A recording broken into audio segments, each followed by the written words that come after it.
نحمدك يا رب العالمين والصلاة والسلام على النبي الصادق الأمين وعلى آله وأصحابه الطيبين الطاهرين ومن تبعهم بإحسان إلى يوم الدين. رب اشرح لي صدري ويسر لي أمري واحلل عقدة من لساني يفقهوا قولي. رب اشرح لي صدري ويسر لي أمري واحلل عقدة من لساني يفقهوا قولي. رب اشرح لي صدري ويسر لي أمري واحلل عقدة من لساني يفقهوا قولي. اعوذ باللہ من الشیطان الرجیم. بسم اللہ الرحمن الرحیم. یا ایہا الذین آمنوا اتقوا اللہ وکونوا مع الصادقین. صدق اللہ العظیم. میرے محترم بزرگوں اور دینی بھائیوں اور ہمارے اکابرین ملت، رب العالمین کے بہت سارے انعامات ہیں جن انعامات کا ہم شکر بھی ادا نہیں کر پاتے ہیں اور ان انعامات کا بدلہ بھی ہمارے طرف سے نہیں ہے، حتیٰ کہ اللہ کے انعامات کو ہم شمار بھی نہیں کر سکتے. خود رب العالمین نے ارشاد فرمایا وَإِن تَعُدُّوا نِعْمَةَ اللَّهِ لَا تُحْصُوهَا. اگر تم اللہ کی نعمتوں کو شمار کرنا چاہو تو اللہ کی نعمتوں کو شمار نہیں کر سکتے. اور روزانہ ہر ساعت اللہ کی نعمتیں ہم کو ملتی رہتی ہیں. اس وقت اللہ کی بڑی اہم نعمتوں سے ہم لوگ گزر رہے ہیں کہ اللہ تعالیٰ نے ہمیں اور آپ کو رمضان المبارک جیسا ماہ مبارک عطا کیا ہے، اور رمضان المبارک کا بھی جو خلاصہ ہے، رمضان المبارک کے اندر بھی جو کریم حصہ جس کو کہا جا سکتا ہے، وہ کریم حصہ عشرہ اخیرہ ہے. اس وقت ہم سب عشرہ اخیرہ کے اندر چل رہے ہیں. نہ معلوم اللہ کے ہم جیسے گناہگار بندوں کو دوبارہ یہ موقع ملے یا نہ ملے. اللہ تعالیٰ جس کسی بندے کو یہ موقع عطا فرمائے، اللہ اس کو قدردانی کی بھی توفیق عطا فرما دے. اور ہم سے جو ناقدری ہو رہی ہے، ہم اس ناقدری کے لیے اللہ کی بارگاہ میں معافی کے بھی طلبگار ہو جائیں. میرے بھائی اور بزرگوں، حقیقت یہ ہے کہ اللہ تبارک و تعالیٰ نے ان دو نعمتوں کے ساتھ ساتھ ایک تیسری نعمت ہمیں عطا فرمائی ہے، وہ کہ اکابرین اور ایک رجل صالح اور اللہ کے نیک دل بندے کے ساتھ ہم کو رمضان گزارنے کا موقع دیا ہے. خداوند تعالیٰ نے خود قرآن کریم میں ارشاد فرمایا ہے یا ایھا الذین آمنوا اتقوا اللہ وکونوا مع الصادقین. اے ایمان والو، اللہ سے ڈرو اور سچوں کے ساتھ ہو جاؤ. اللہ سے ڈرنا اور سچوں کے ساتھ ہو جانا یہ امر خداوندی ہے. سچے کون لوگ ہیں؟ کون لوگ ہیں جن کو سچوں سے تعبیر کیا جا رہا ہے؟ قرآن کے دوسرے جگہوں پہ انہی سچوں کو صدیق بھی کہا گیا ہے، انہی سچوں کو صالحین بھی کہا گیا ہے۔ لہذا جس دور میں بھی سچے، جس دور میں بھی اللہ کے نیک بندے جو انسانوں کے قلوب کی صفائی کرنے والے ہیں، جو ہماری گندگیوں کو نکالتے ہیں، یہ اللہ کے سچے اور نیک بندے ہیں۔ جس دور میں جو مل جائے ان کی قدر کرنی چاہیے۔ ایک ہمارے ذہن و دماغ میں ایک بات ہوتی ہے کہ ہم کسی بھی دور میں آتے ہیں تو اپنے سے ماقبل والے دور کو تلاش کرنے لگتے ہیں۔ یہ بہت بڑا ذہنوں کا فساد ہے، اس شیطان کا بہت بڑا حملہ ہمارے اوپر ہوتا ہے جس سے ہم غافل رہتے ہیں۔ ایک صاحب آئے حضرت حکیم الامت مجدد ملت مولانا اشرف علی تھانوی رحمۃ اللہ علیہ کے پاس، اور آنے کے بعد 3 دن قیام کیا۔ قیام کے بعد واپس ہونے لگے۔ حضرت کیا کوئی کام مجہول نہیں ہوتا تھا، حضرت کی نگاہ بہت سخت۔ حضرت نے ان کو بلوایا، کہا ماشاءاللہ آپ تشریف لائے، ہم آپ کے شکر گزار ہیں۔ آپ جا رہے ہیں، آپ نے کوئی بات بھی نہیں بتائی، کس مقصد سے آنا تھا، کس مقصد سے واپسی ہو رہی ہے، آپ نے کچھ بتایا نہیں۔ تو انہوں نے فرمایا کہ میں تو آیا تھا بیعت ہونے کے لیے حضرت آپ سے، اور میں نے 3 دن تک رہ کر کے آپ کو بہت غور سے دیکھا، لیکن کوئی ایسی خوبی نہیں ملی کہ میں آپ کے ہاتھ پہ بیعت ہو جاؤں۔ وہی ہے کہ ہر دور، میں نے ابھی ایک جملہ کہا ہے، اس جملے کو دل پہ لکھیے گا، انشاءاللہ جو بھی اکابرین میسر ہوں گے ان کی قدردانی کی توفیق ہو جائے گی، کہ جس دور میں جو اللہ والا ہمیں میسر ہو جائے اس کی قدر کرو۔ حضرت نے فرمایا کہ ٹھیک ہے، حقیقت یہ ہے کہ میں بہت گناہگار بندہ ہوں، آپ سے صرف ایک چیز میں پوچھنا چاہتا ہوں، اپنی اصلاح کے لیے پوچھنا چاہتا ہوں۔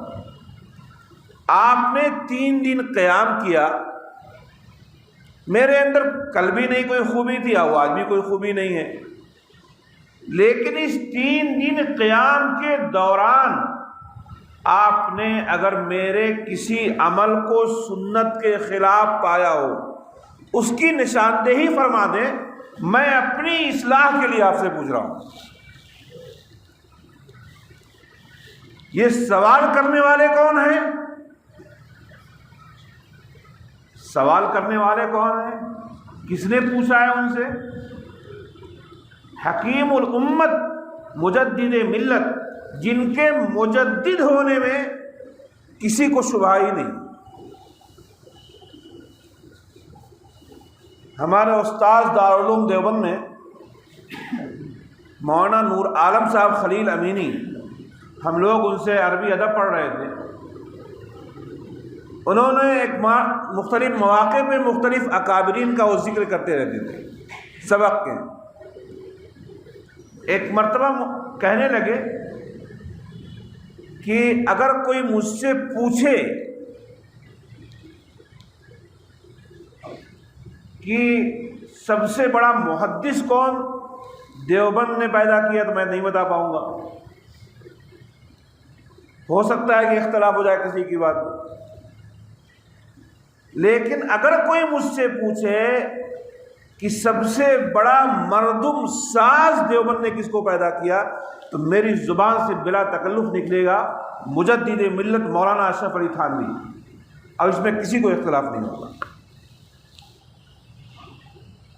بہرحال میں آپ سے ایک بات پوچھ رہا ہوں سوال کرنے والا کون ہے؟ حضرت تھانوی۔ کیوں سوال کیا ہے؟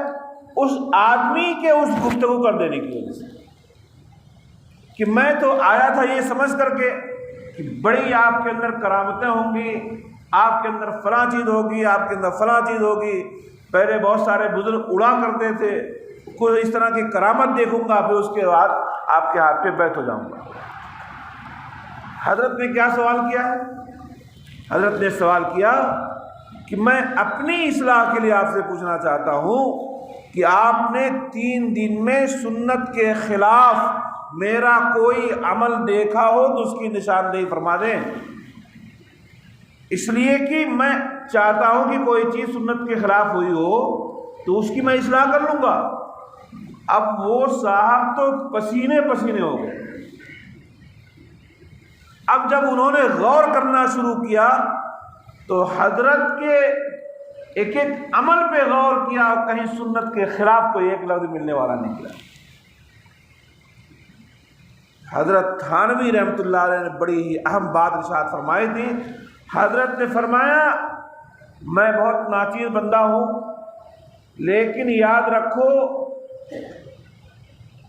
بزرگی کا تعلق اور اللہ والا ہونے کے لیے کسی کرامت کا ہونا ضروری نہیں ہے، اللہ کے رسول کی سنت پہ عامل ہونا ضروری ہے۔ بہت سے کھیل ملاڑی ہوتے ہیں، لوگوں کو اڑانے کے لیے دکھا دیا کرتے ہیں، کسی کو غائب کر دیتے ہیں تو وہ بزرگ ہو گئے؟ نہیں، اگر اللہ کے رسول کی سنت اس کی زندگی کے اندر ہے تو وہ اللہ والا ہے، اگر اللہ کے رسول کی سنت اس کی زندگی میں نہیں ہے تو روز کرامتیں دکھاتا رہے گا، وہ اللہ والا نہیں ہوگا۔ میرے بھائی اور بزرگوں، یہ بہت ہی بڑی بات ہے کہ اللہ تعالیٰ کسی بھی بندے کو اس کام کے لیے منتخب فرمائے۔ یہ انتخاب خداوندی ہوا کرتا ہے۔ اللہ کسی کام کے لیے چنتا ہے کسی کو تو یہ اللہ کا بہت بڑا انتخاب ہوا کرتا ہے۔ مظاہر العلوم سہارنپور کے اندر بہت ساری خوبیاں، بہت سارے فضائل، بہت ساری باتیں ہیں، لیکن صحیح بات یہ ہے کہ 2 چیزیں مظاہر العلوم سہارنپور کے اکابرین کی، میں کسی کی تنقیص نہیں کر رہا ہوں، پورے ہندوستان میں الحمدللہ میں خود دارالعلوم کا فارغ ہوں، پورے ہندوستان میں بہت سارے ادارے ہیں، حضرت شاہ ولی اللہ کا بھی ادارہ تھا، دنیا میں بہت سارے ادارے ہیں، میں کسی کی تنقیص نہیں کر رہا ہوں، لیکن اگر مجھ سے کوئی خصوصیات پوچھتا ہے کہ مظاہر العلوم کی خصوصیت کیا ہے تو میرے دل میں 2 بات آتی ہے کہ مظاہر العلوم نے بہت زیادہ محدثین کی اور اکابر محدثین کی جماعت کو دیا ہے، اور اسی طرح ارباب تصوف کی جماعت کو دیا ہے۔ یہ اللہ تعالیٰ کا بہت بڑا کرم ہے۔ لیکن میں پھر کہتا ہوں کسی بھی دور میں مقابلے کی ضرورت نہیں ہے۔ آدمی آنے کے بعد تلاش کرے کہ ہم فلاں دور میں آتے تھے یہ چیزیں تلاش کیا کرتے تھے، میرے بھائیوں ایسی بات نہیں ہے۔ جو اکابرین ہم کو میسر ہو، آپ یہ سمجھیے کہ آج سے 50 سال کے بعد، آج سے 20 سال کے بعد ایسے نیک صفت انسان بھی نہیں ملیں گے۔ اس لیے پوری قدردانی کے ساتھ ہم سب کو رجوع کرنے کی ضرورت ہے، اور جب ہم رجوع کریں گے تو اللہ تبارک و تعالی ایک بندے کے اندر اگر خوبیاں نہ بھی ہوں گی تب بھی اللہ ہمارے توجہ اور ہمارے طلب کی بنا پر اللہ خوبیاں ہمارے اندر پیدا کر دے گی۔ میرے بھائی اور بزرگوں، صحیح بات یہ ہے کہ رمضان المبارک جب آتا ہے، ہم حضور اکرم صلی اللہ تعالی وسلم کے بارے میں جو شمائل ترمذی میں اور دوسری کتابوں میں جو دیکھتے ہیں کہ شد میزرو، آپ کمر کس لیا کرتے تھے۔ رمضان المبارک میں آنے گویا کہ کوئی دوسرا کام نہیں، رمضان المبارک آ گیا ہے، اب 100% اس کی قدردانی میں ہم کو لگانا ہے۔ حضرت شیخ الحدیث قطب عالم حضرت مولانا زکریا صاحب رحمۃ اللہ علیہ کے بارے میں اکابر کے رمضان اور دوسری چیزوں میں بہت ساری کتابوں میں یہ بات ملتی ہے کہ حضرت شیخ رحمۃ اللہ علیہ کے ہاں رمضان میں اگر کوئی گفتگو کرنا چاہتا تو بہت ناراض ہوتے تھے اور ایسا ڈانٹتے تھے، کہتے تمہیں پتہ نہیں رمضان چل رہا، تمہیں پتہ نہیں رمضان چل رہا، بات کرنے کا۔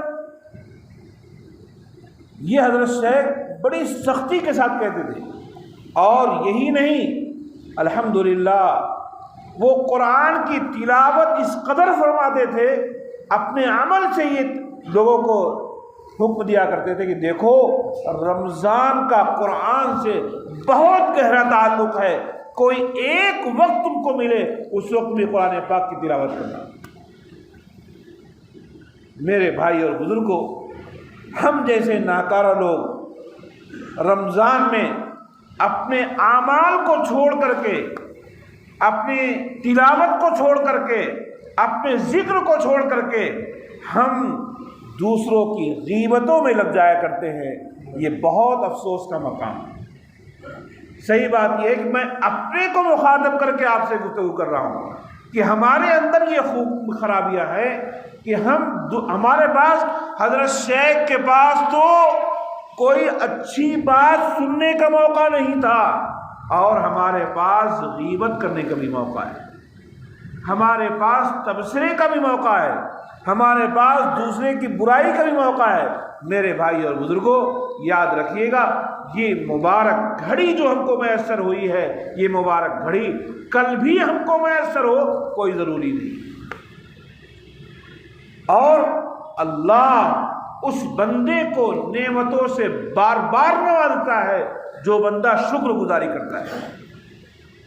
شکر گزاری کیا ہے؟ اللہ نے ہم کو رمضان المبارک دیا ہے، اب رمضان کو ہم خیر کے کام میں لگا رہے ہیں، عبادتوں میں لگا رہے ہیں، اور اللہ سے تعلق جوڑنے میں لگا رہے ہیں، یا ایک ہی فسق و فجور میں لگا رہے ہیں، گناہوں میں لگا رہے ہیں۔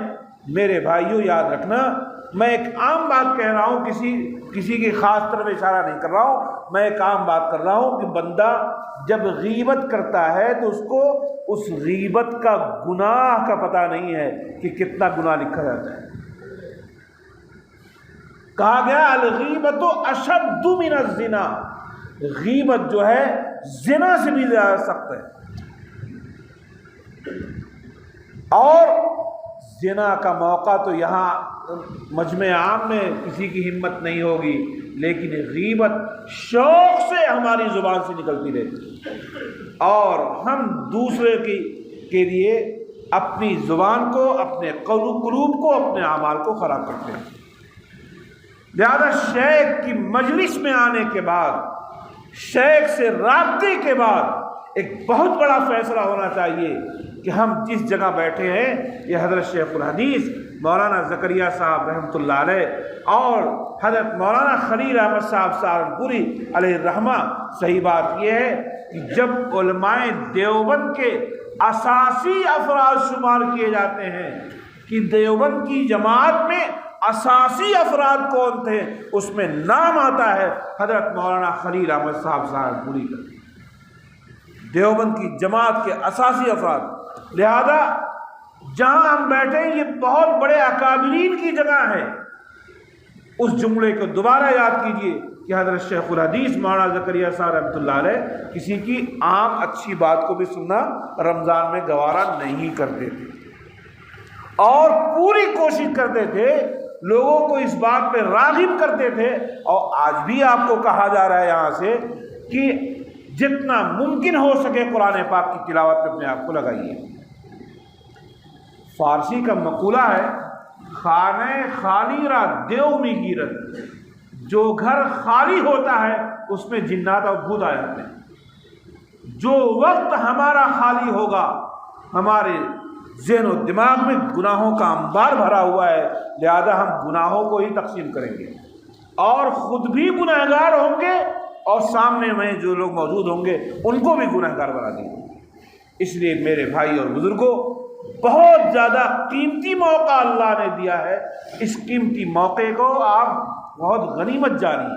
ایک بات اور یاد رکھیے گا کہ اللہ تبارک و تعالیٰ نے دنیا کے اندر جو کام، دین کے کام کو پھیلایا ہے، دین کی نشر اشاعت جو ہوئی ہے، اس میں بہت بڑا کردار صوفیاء کرام کا ہے۔ صوفیاء کرام کا اتنا بڑا کردار ہے، میں اور خاص طور سے اس ہندوستان میں لاکھوں لاکھ کی تعداد ایسی ہوئی ہے جو صوفیاء کرام کے ذریعے سے اسلام میں داخل ہوئی ہے۔ ایک سفر میں 1,50,000 اس انداز سے لوگ اسلام میں داخل ہو رہے ہیں۔ حضرت خواجہ معین الدین چشتی اجمیری رحمۃ اللہ علیہ، اللہ ان کی قبر کو نور سے بھر دے، ایک سفر سے واپس ہوئے، واپس آنے کے بعد اپنی والدہ محترمہ کے بغل میں بیٹھے ہوئے اور سفر کے حالات سنا رہے ہیں۔ بتایا تھا اس سفر کے موقع پہ کہ اماں جان تقریباً 1,00,000 لوگ اسلام میں داخل ہوئے میرے ہاتھ پر، اور اس کے 2 گنا لوگ گناہ کبیرہ سے توبہ کرنے کے لیے بیعت کیے۔ یہ کون بتا رہا ہے؟ خواجہ خواجگان خواجہ معین الدین چشتی اجمیری رحمۃ اللہ علیہ۔ ان کے شیخ کا کیا نام ہے آپ حضرات جانتے ہوں گے، خواجہ عثمان ہارونی رحمۃ اللہ علیہ۔ خواجہ عثمان ہارونی رحمۃ اللہ علیہ خواجہ معین الدین چشتی اجمیری رحمۃ اللہ علیہ کے شیخ ہیں۔ نام کو یاد رکھنے کے لیے آسان ہے کہ خواجہ معین الدین چشتی اجمیری کے شیخ کا کیا نام ہے، اگر بھول جائیے گا تو آسان طریقہ ہے کہ موجودہ پیر صاحب کا نام یاد رکھ لیجیے۔ آپ موجودہ پیر صاحب کے نام کو یاد رکھ لیں گے تو آپ کو یاد آ جائے گا کہ خواجہ معین الدین چشتی اجمیری کے شیخ کا کیا نام۔ بہرحال اس موقع پہ وہ اپنی والدہ کے بغل میں بیٹھے ہوئے تھے، کون؟ خواجہ معین الدین چشتی اجمیری، اور انہوں نے تفصیل بتایا کہ اتنے لوگ اسلام میں داخل ہوئے اور اتنے لوگ جو ہے گناہوں سے توبہ کیے۔ ان کی والدہ نے کہا کہ معین الدین، اس میں تمہارا کون سا کمال ہے؟ اس میں سارا کمال تو میرا ہے، تمہارا تو کوئی کمال ہی نہیں ہے، اس میں سارا کمال میرا ہے۔ اب وہ تھوڑا سا رکے، کہنے لگے کہ والدہ محترمہ آپ کی بات 100% صحیح، لیکن میں تھوڑا سا پوچھنا چاہتا ہوں کہ شکل کیا ہے؟ سفر میں نے کیا، مصیبتیں برداشت میں نے کیا، اور دوڑ دھوپ میں نے کیا، سب کچھ میں نے کیا، آپ تھوڑا بتا دیں تاکہ سمجھ میں بات آ جائے۔ تو ان کی والدہ نے کہا کہ میں اس بات کی گارنٹی لیتی ہوں، یہ بات 100% گارنٹی کے ساتھ کہہ سکتی ہوں کہ جب تک تم میرے پیٹ میں رہے ہو، کبھی بھی اس وقت سے لے کے تمہاری پوری تربیت تک میں خاص طور سے فاقے میں زندگی گزار لیا ہے، لیکن میں نے اپنے پیٹ میں حرام لقمہ نہیں ڈالا ہے۔ اس بات کی میں گارنٹی دیتی ہوں۔ ویسے تو انہوں نے پوری زندگی نہیں لیا ہوگا، لیکن اس کو کہتے ہیں کہ ہر وقت دھیان رکھنا، ہر وقت خیال رکھنا کہ کہیں ایسا نہ ہو جائے کہ حرام لقمہ میرے پیٹ میں چلا جائے، اس کا اہتمام کرنا۔ کہا کہ اس بات کی میں گارنٹی دیتی ہوں۔ اور جب تم پیدا ہوئے، تمہارے دودھ پینے کا زمانہ جو چل رہا تھا، جب میں تم کو دودھ پلاتی تھی تو باوضو دودھ پلایا کرتی تھی۔ تو یہ جو آج تمہارے ذریعے سے جو چیزیں ظاہر ہو رہی ہیں، اس میں تمہارا کمال نہیں ہے، اسی لیے میں نے کہا کہ اس میں تو میرا کمال ہے۔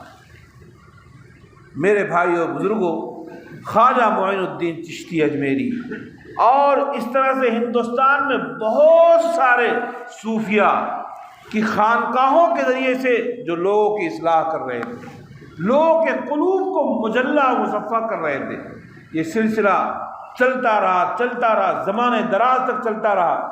لیکن اب براہ راست خانقاہیں تلاش کریں گے جو صرف اسی کام کے لیے پورے سال آپ کو مل جائے، یہ ذرا آسان نہیں ہے۔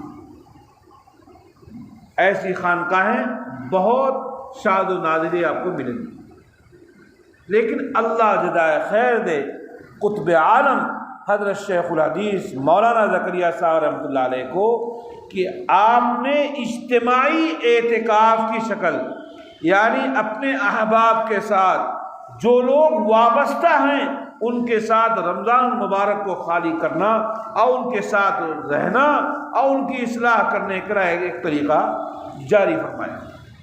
اور آج الحمدللہ ثم الحمدللہ جہاں جہاں مشائخ ہندوستان کے مختلف علاقوں میں بیٹھے ہوئے ہیں، اس کی بہت بڑی تعداد ایسی ہے جو حضرت شیخ الحدیث سے وابستہ ہے، براہ راست وابستہ ہے یا حضرت شیخ کے خلفاء کے سے وابستہ ہے۔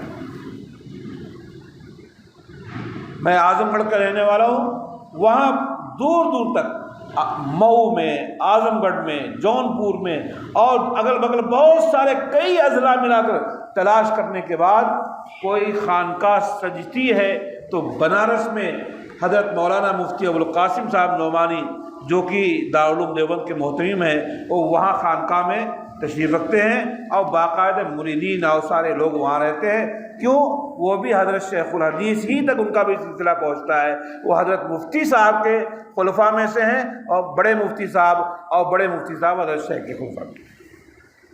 ایک بات تلاش کریں گے، اگر حضرت شیخ الحدیث رحمۃ اللہ علیہ کے ذریعے سے یہ چیز اس انداز سے شروعات نہ ہوتی تو آج اپنی اصلاح کے لیے شیخ کو تلاش کرنا کوئی آسان کام نہیں ہے، اس لیے کہ بہت سارے لوگوں کے پاس وقت نہیں ہے۔ لوگ تو اتنا مصروف ہیں کہ 5 وقت کی نماز کے لیے وقت نہیں نکال پا رہے۔ وہ مصروف نہیں ہے، اصل یہ کہ غفلت کی بات ہے۔ جب غفلت کا عالم یہ ہو کہ 5 وقت کی نماز کے لیے وقت نہ نکل پا رہا ہو تو شیخ کی خانقاہ میں جا کر کے وہاں مہینہ گزارنا، وہاں 2 مہینہ گزارنا، اپنے کو خالی کرنا، یہ ذرا آسان کام نہیں۔ میں ہندوستان میں بہت شاد و نادری 2-4 مل سکتی ہے، ورنہ نہیں۔ یہ اللہ کا بہت بڑا کرم ہے، احسان ہے کہ یہ رمضان، ایک تو رمضان مبارک جو خیر و برکت کا مہینہ ہے، رحمتوں کی بارش کا مہینہ ہے، ایسے موقع پہ اللہ شیخ کی معیت نصیب فرماتا ہے، یہ بہت بڑی بات ہے۔ اس لیے اس کی جتنا ممکن ہو سکے قدردانی کرنی چاہیے۔ اسی کے ساتھ ساتھ جس عشرے میں ہم گزر رہے ہیں یہ عشرہ اخیرہ ہے۔ عشرہ اخیرہ کی فضیلت کیا ہے؟ عشرہ اخیرہ کی سب سے بڑی فضیلت یہ ہے کہ اللہ رب العزت نے اس عشرے میں ایک ایسی رات بھی عطا فرمائی ہے ہم کو، اگر ہم نے اس رات کو عبادت کر لیا تو اس رات کی عبادت 1000 سال کی، 1000 مہینے کی عبادت سے بہتر ہوگی، جسے لیلۃ القدر کہا جاتا ہے۔ انا انزلناہ فی لیلۃ القدر، ہم نے قرآن کو لیلۃ القدر میں نازل کیا ہے۔ اب یہاں پہ بہت سے جو طالب علم قسم کے حضرات ہوں گے، جو طلبہ ہوں گے ہمارے، ان کو اشکال ہوگا کہ ہم تو یہ سنتے آئے ہیں کہ قرآن 23 سال میں نازل ہوا ہے، تو اگر قرآن لیلۃ القدر میں خالی نازل ہو گیا تھا تو 23 سال میں کہاں ہوگا؟ کوئی رات اتنی بڑی تو ہوتی نہیں جس کو 23 سال کہا جائے، ہے نا؟ اصل میں قرآن پاک کا نزول جو ہے 2 بار ہے، ایک تو لوح محفوظ سے آسمان دنیا پر، تو لوح محفوظ سے آسمان دنیا پہ قرآن کا جو نزول ہوا ہے اسی رات لیلۃ القدر کو ہوا ہے۔ انا انزلناہ فی لیلۃ القدر، ہم نے قرآن کو نازل کیا ہے اسی لیلۃ القدر۔ اور اس کے بعد لوح آسمان دنیا سے جناب نبی کریم صلی اللہ تعالی وسلم کے قلب اطہر پر جو قرآن کا نزول ہوا ہے وہ 23 سال کے طویل عرصے میں ہوا ہے۔ لہذا جہاں کہا گیا ہے کہ قرآن کو ہم نے نازل کیا ہے لیلۃ القدر کے اندر، یہ بات بھی صحیح ہے، اور جو یہ بات ہے کہ 23 سال میں قرآن نازل ہوا ہے وہ بات بھی صحیح ہے۔ اہل علم کے لیے حضرت حجت الاسلام مولانا محمد قاسم نانوتوی رحمۃ اللہ علیہ کا ایک مناظرہ بھی ذکر کر دیتا ہوں، ان کا ایک واقعہ کہ ایک موقع پہ حضرت نے تقریر کے دوران کہہ دیا تھا کہ بھئی قرآن میں لکھا ہوا ہے کہ اللہ نے قرآن کو نازل کیا، اللہ ہی قرآن کی حفاظت کر رہا ہے، کسی دوسرے صحیفے کی حفاظت کی ذمہ داری اللہ نے نہیں لی۔ تو ایک عیسائی نے کھڑے ہو کر کے سوال کیا تھا، پادری تھا، اس نے سوال کیا کہ مولانا صاحب کہاں قرآن میں لکھا ہوا ہے کہ ہم نے قرآن کو نازل کیا اور ہم اس کی حفاظت کر لیا، تو غلط بول رہے ہیں۔ مولانا نے فرمایا کہ انا انزلناہ نحن نزلنا الذکر وانا لہ لحافظون، یہاں تو لکھا ہوا ہے۔ تو اس نے اس عیسائی نے کہا کہ یہاں تو لفظ ذکر آیا ہے، قرآن نہیں آیا ہے، اور اللہ نے جتنی کتابیں نازل کی ہیں سب اللہ کا ذکر ہے، یہاں تو قرآن کی بات کہی نہیں گئی، آپ کہہ رہے ہیں کہ اللہ صرف قرآن کی عبادت کرے گا۔ تو حضرت نے فرمایا کہ پادری صاحب میں تو سمجھ رہا تھا کہ آپ کے پاس کچھ علم ہوگا، آپ اعتراض کرنے کے لیے آئے ہیں، لیکن آپ کے اعتراض سے سمجھ میں آیا کہ آپ عربی کے معمولی گرامر اور قاعدے سے بھی ناواقف ہیں، بالکل جاہل ہی ہے آپ۔ اب وہ اور جلال میں آ گیا۔ تو حضرت نے فرمایا کہ دیکھیے ایک ہوتی باب افعال، میں اہل علم کے لیے بات سنا رہا ہوں، یہ جو بیچارے ناواقف ہوں گے قواعد سے ان کو نہیں سمجھ میں آئے گا۔ ایک ہوتا ہے باب تفعیل، ایک ہوتا ہے باب افعال عربی قاعدے کے اعتبار سے۔ تو جو باب تفعیل سے جو بات کہی جاتی ہے اس کا مطلب ہے کہ وہ کام آہستہ آہستہ ہوا ہے۔ تو قرآن جو کہتا ہے نزلنا ذکر، نزلنا باب تفعیل سے استعمال کیا ہے، کیا مطلب؟ اللہ اس ذکر کی حفاظت کی بات کر رہا ہے جو ذکر کی آہستہ آہستہ تھوڑا تھوڑا نازل کیا ہے، اللہ نے اس کے بارے میں کہا ہے۔ اور تھوڑا تھوڑا جو اللہ نے وحی دی ہے وہ صرف قرآن کی شکل میں ہے، اس کے علاوہ تورات کو اللہ نے ایک ساتھ دے دیا، انجیل کو اللہ نے ایک ساتھ دے دیا، اور زبور کو اللہ نے ایک ساتھ دے دیا، لیکن قرآن پاک ہے جس کو اللہ نے تھوڑا تھوڑا مختلف حصوں میں یعنی 23 سال میں دیا ہے۔ یہ صرف قرآن کی خصوصیت ہے۔ حضرت نے فرمایا کہ نزلنا کا لفظ آیا ہے، جو لفظ بتا رہا ہے اس کا گرامر بتا رہا ہے کہ اس سے وہ ذکر مراد ہے جو ذکر کی آہستہ آہستہ نازل کیا گیا۔ وہ پادری بہت مطالعے والا آدمی تھا، اس نے فوراً اشکال کیا کہ مولانا صاحب انزلنا کا بھی تو یہ آیا ہے، باب افعال سے بھی تو آیا ہے، انا انزلناہ فی لیلۃ القدر، ہم نے اس کو یعنی قرآن کو نازل کیا۔ اب باب افعال کا مطلب ہوتا ہے ایک ساتھ دے دینا، تو قرآن کا ذکر بھی تو ایک ساتھ کے ساتھ بھی آیا ہے، یعنی قرآن ایک ساتھ نازل کر دیا گیا۔ جیسے اس نے کہا تو فوراً حضرت نانوتوی نے فرمایا، حضرت نانوتوی کو اللہ تبارک و تعالیٰ نے جو علوم عطا فرمائے تھے، حضرت شیخ الہند فرمایا کرتے تھے کہ حضرت الاستاذ کو اللہ نے 100 فنون میں مہارت عطا فرمائی ہے۔ کتنی؟ 100 فنون کہہ رہا ہوں میں، 100 کتابیں نہیں کہہ رہا ہوں۔ اللہ نے حضرت الاستاذ کو 100 فنون میں مہارت عطا فرمائی تھی۔ لہذا حضرت نے فرمایا کہ ہاں قرآن میں جہاں کہیں بھی ذکر باب افعال سے آیا ہے اس سے مراد ہے لوح محفوظ سے آسمان دنیا پہ، چونکہ قرآن کو ایک ساتھ لیلۃ القدر میں نازل کیا گیا تھا، اس لیے جو ہے وہاں باب افعال سے ذکر کیا گیا ہے۔ باقی قرآن میں جہاں باب تفعیل سے ذکر کیا جاتا ہے، آہستہ آہستہ نازل کرنے کی بات آتی ہے، اس سے مراد جو ہے صرف قرآن کریم ہے، اور آہستہ آہستہ جو نازل ہوا ہے یہ صرف قرآن کریم ہے۔ میرے بھائی اور بزرگوں، میں آپ سے ایک بات کہہ رہا ہوں کہ رمضان المبارک کی یہ جو راتیں آ رہی ہیں، ایک رات تو گزر چکی ہے، 21 والی رات گزر چکی ہے، آج آنے والی جو رات 23 کی ہے، 21, 23, 25, 27, 29 یہ کل کئی راتیں ہو گئی؟ 5 راتیں ہو گئی۔ اتنا بڑا ثواب حاصل کرنے کے لیے ہم 5 رات کو قربان نہیں کر سکتے؟ آپ نے دیکھا ہوگا اکثر لوگ ٹرینوں سے سفر کرتے ہیں، کیا رات میں 12 بجے ٹرینیں سب کھڑی ہو جاتی ہیں؟ دیکھا ہے آپ اسٹیشن لاک سب لائٹ بند ہو گئی رات کے 3 بجے؟ ایسا ہوتا ہے؟ ٹرینیں بند ہو گئی، اب کوئی سگنل دینے والا نہیں ہے، اب کوئی چیک ان کرنے والا نہیں ہے۔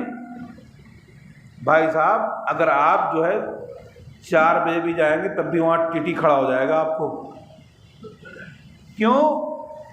اس کی ڈیوٹی اگر رات میں 12 بجے سے لے کر کے صبح 5 بجے تک کی ہے تو 12 بجے سے صبح 5 بجے تک چوکنا رہنا اس کا اپنا فریضہ ہے۔ اس کے دماغ میں ہے کہ اگر ہم نے غفلت برتا، غفلت ہوئی تو ہماری نوکری چلی جائے گی۔ نوکری میں کتنا پاتا ہوگا؟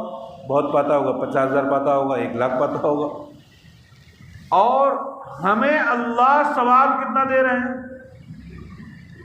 یہ میرے بھائیوں حضرات صحابہ کرام رضوان اللہ تعالی علیہم اجمعین کی نیکیوں کی طلب اور تلاش نے یہ رات عطا فرمائی ہے۔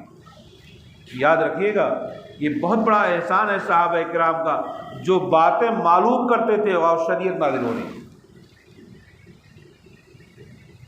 صحابہ کے سامنے جب یہ بات آئی کہ پہلے زمانے کی امتوں کی عمریں اتنی لمبی ہوا کرتی تھی، 950 سال، 1000 سال، اس طرح کی عمریں ہوا کرتی تھی، صحابہ نے کہا یا رسول اللہ انہوں نے تو اتنی نیکیاں کی ہم تو وہاں پہنچ ہی نہیں سکتے، تو ہم کو نیکیاں کیسے ملے گی؟ یہ اللہ کے رسول صلی اللہ تعالی وسلم سے سوال کیا صحابہ نے۔ اسی سوال کے جواب میں اللہ تبارک و تعالیٰ نے یہ سورت نازل کی۔ صحابہ تو عجیب ہیں، کیا بات بتایا جائے، وقت ختم ہو رہا ہے کہ صحابہ کرام کی جماعت میں بہت سے صحابہ، خاص طور سے حضرت فاروق اعظم ہے، جو ایک بات کا مشورہ اللہ کے رسول کو دے رہے ہیں، اللہ کے رسول خاموش ہیں جب تک قرآن کی آیت نازل ہو جائے۔ اس تفصیل میں جاؤں گا تو شاید کی بات مکمل نہ ہو سکے۔ میں آپ کو یہ بتا رہا ہوں کہ اسی صورت کو انا انزلناہ فی لیلۃ القدر، لیلۃ القدر خیر من الف شہر وما ادراک ما لیلۃ القدر۔ آپ کو کیا پتا کہ لیلۃ القدر کیا ہے؟ اور اس کے بعد کیا کہا؟ لیلۃ القدر خیر من الف شہر۔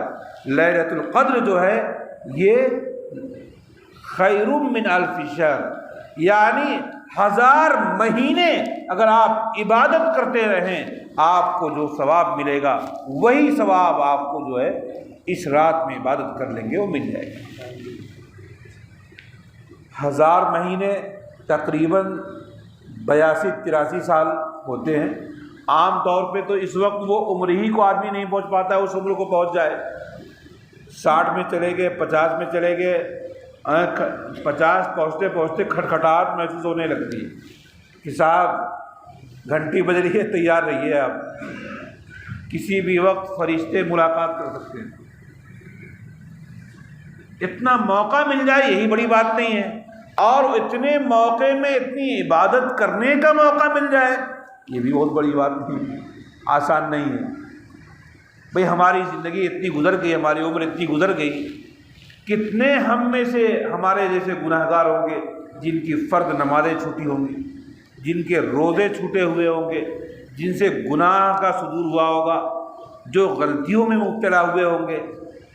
ہم میں سے کتنے لوگ، اصل بات یہ ہے، صحیح بات ہے کہ ہم سب گناہ گار ہیں، اور ہماری گناہیں جو ختم نہیں ہوتی اس کی ایک بنیادی وجہ یہ ہے کہ ہم دوسروں کے گناہوں کی اصلاح کرنا چاہتے ہیں۔ یاد رکھیے گا ایک بات میں کہہ رہا ہوں کہ ہمارے گناہوں کی اصلاح اس لیے نہیں ہو پاتی کہ ہم دوسروں کے گناہوں کی اصلاح کرنا چاہتے ہیں، اور فلاں یہ کرتا ہے، فلاں کے اندر یہ کمی ہے، فلاں کے اندر یہ خرابی ہے، حالانکہ جب فلاں کے لیے آپ ہاتھ اٹھاتے ہیں ذرا غور کیجئے گا، ایک انگلی تو فلاں کی طرف جا رہی ہے اور 3 انگلی آپ کی طرف آ رہی ہے کہ صاحب فلاں سے پہلے اپنی طرف متوجہ ہو جائیے۔ آپ کی جو برائیاں ہیں، آپ کی جو غلطیاں ہیں، وہ غلطیاں تو یقینی ہیں، دوسرے کے بارے میں تو وہم ہے۔ میرے بھائیوں، ایسی رات اللہ نے جو دیا ہے، جو ہمارے لیے ابھی 4 راتیں میسر ہیں، ان کو ہم ایسی غنیمت کے ساتھ استعمال کریں کہ کوئی 1 منٹ اس رات ہم نہ سونے کا فیصلہ کریں، نہ کسی سے بات کرنے کا فیصلہ کریں، نہ کسی سے کی غیبت کرنے کا فیصلہ کریں، اور طے کر لیں کہ انشاءاللہ ہم قرآن پاک کی تلاوت ہوگی، یا یہ کہ ہم ذکر کریں گے، یا یہ کہ جو وقت گزرے گا اپنی دیگر ضروریات بشریہ کی تکمیل کے لیے جائیں گے، لیکن ہماری زبان سے کوئی غلط بات نہیں نکلے گی، ہم اپنا کوئی 1 منٹ کسی کو دینے کے لیے تیار نہیں، ہم دین کے کام کے لیے لگائیں گے، اس کے علاوہ کوئی شکل باقی نہیں۔ میرے بھائیوں، ہو سکتا ہے کہ اگلی 4 راتیں جو باقی ہیں، انہی راتوں میں سے کوئی رات ہو اور اس کے مطابق ہماری زندگی آ جائے اور اس کے ثواب ہم کو حاصل ہو جائے، تو ایک کہنے والا جو سراپا گناہ گار ہے، آپ سے 1000 گنا زیادہ بڑا گناہ گار ہے، اس کہنے والے کو بھی اپنی دعا میں شریک کیجیے گا کہ اللہ تعالی ہمارے بھی گناہوں کو معاف فرمائے۔ میرے بھائیو بزرگوں، یاد رکھیے گا، جب ہم قدردانی کریں گے، جیسے لیلۃ القدر ملے، اگر ہم اس کی قدردانی کر لیے، اللہ ہم کو دوبارہ میسر کرے گا۔ لئن شکرتم لازیدنکم، اگر تم شکر ادا کرو گے اللہ تم کو زیادتی کے ساتھ دے گا، لیکن ولئن کفرتم ان عذابی لشدید، اگر تم ناشکری کرو گے تو ہمارا عذاب بہت سخت ہے۔ اب یہ بات بالکل عموم کے ساتھ ہے، اگر ہم رمضان کی ناقدری کریں گے تو یاد رکھیے گا اللہ کا عذاب بہت سخت ہے۔ اللہ ایسی شکل پیدا کر دے گا کہ رمضان کے باوجود، ہم زندہ رہنے کے باوجود، بہت سارے بندے ہیں جو زندہ ہیں، نہ عبادت کے لائق ہیں نہ روزے کے لائق۔ یہ تو اللہ قادر ہے، اللہ جب چاہے گا ایسے حالات پیدا کر دے گا۔ اللہ ہم سب کو عمل کی توفیق عطا فرمائے۔ میرے بھائیوں، یہ چند منتشر باتیں، صحیح بات تو یہ ہے کہ میں تقریباً ہر سال مزار علوم سہارنپور میں میری حاضری ہوا کرتی ہے، اور بزرگوں سے استفادے کے لیے میں حاضر ہوا کرتا ہوں، لیکن حضرت کا حکم ہوا، حضرت کا حکم میں ٹال نہیں سکا۔ حضرت ہمارے بڑے ہیں، اور ہم تو ہمارے ہی کیا، ہمارے بڑوں کے بڑے ہیں۔ اللہ تعالیٰ ان کا سایہ تا دیر قائم و دائم رکھے، تو ہم سب کو پوری دل جمعی کے ساتھ، پورے اخلاص کے ساتھ وابستہ ہو کر کے اپنے گناہوں کی دھلائی کی شکلیں پیدا فرمائے، اپنے نیکیوں میں اضافے کی شکلیں پیدا فرمائے۔ وآخر دعوانا الحمدللہ رب العالمین۔ اللهم صل على سيدنا مولانا محمد وعلى آل سيدنا مولانا محمد۔ ربنا ظلمنا أنفسنا وإن لم تغفر لنا وترحمنا لنكونن من الخاسرين۔ رب اجعلني مقيم الصلاة ومن ذريتي ربنا وتقبل دعاء۔ ربنا اغفر لي ولوالدي وللمؤمنين يوم يقوم الحساب۔ اے اللہ ہمارے گناہوں کو معاف فرما، اے اللہ ہماری خطاؤں کو معاف فرما، اے رب العالمین ہمارے صغیرہ کو بھی معاف فرما، ہمارے کبیرہ کو بھی معاف فرما۔ اے رب العالمین، ہم تو ایسے گناہ گار ہیں کہ تیرے دربار میں حاضری کے لائق نہیں ہیں۔ اے اللہ تو اپنے دربار میں ہمیں حاضری کی سعادت دیتا ہے۔ اے اللہ تیرا کرم ہے، ہم تو ایسے بندے ہیں کہ دھتکار دیے جائیں۔ اے اللہ، ہم اگر اس دنیا میں کسی حاکم کی ایسی نافرمانی کر لیں، اس حاکم کے دروازے پہ جانے کا موقع نہ ملے، لیکن اے مالک تیرا کرم ہے، تیرا احسان ہے۔ اے مالک، تو نے اپنے اتنے ہمارے گناہوں کے باوجود تو نے اپنے دربار میں حاضری کا موقع ہمیں دیا ہے۔ اے اللہ، تو نے رمضان المبارک جیسی مقدس مہینے کو ہمیں عطا فرمایا ہے۔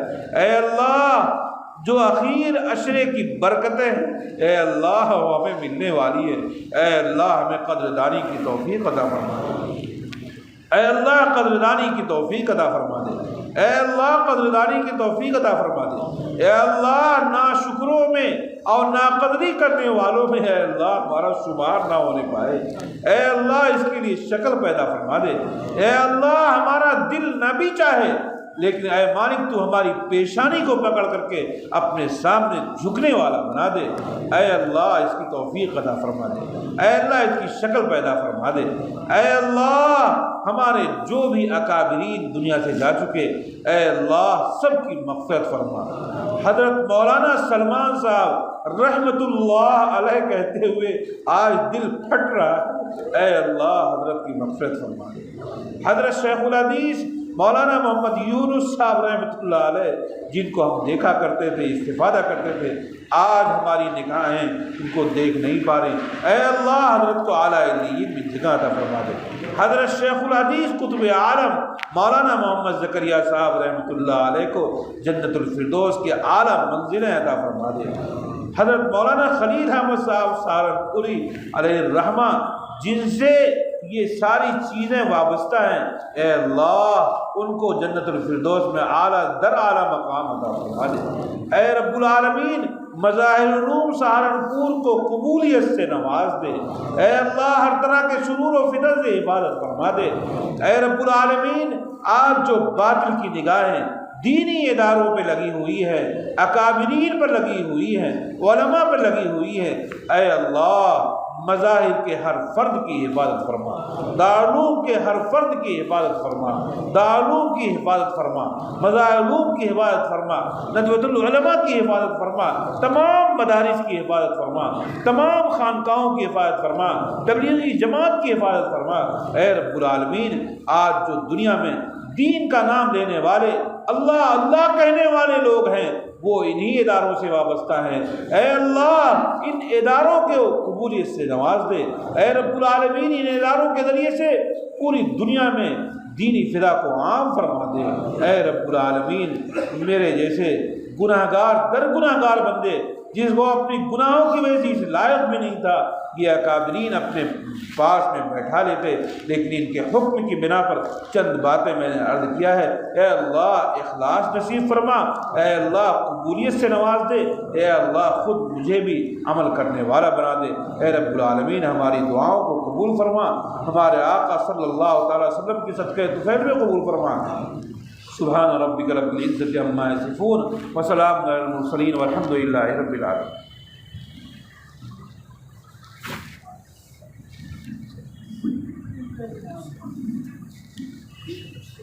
تو نئے مہمان تشریف لائے ہیں، پرانے مہمان تک انہوں نے اپنا نام خود دکھایا ہے۔ باہر بلازے میں مولانا جمال صاحب بیٹھے ہوئے ہیں، السلام علیکم، اپنا نام ضرور لکھوا دیں۔ السلام علیکم۔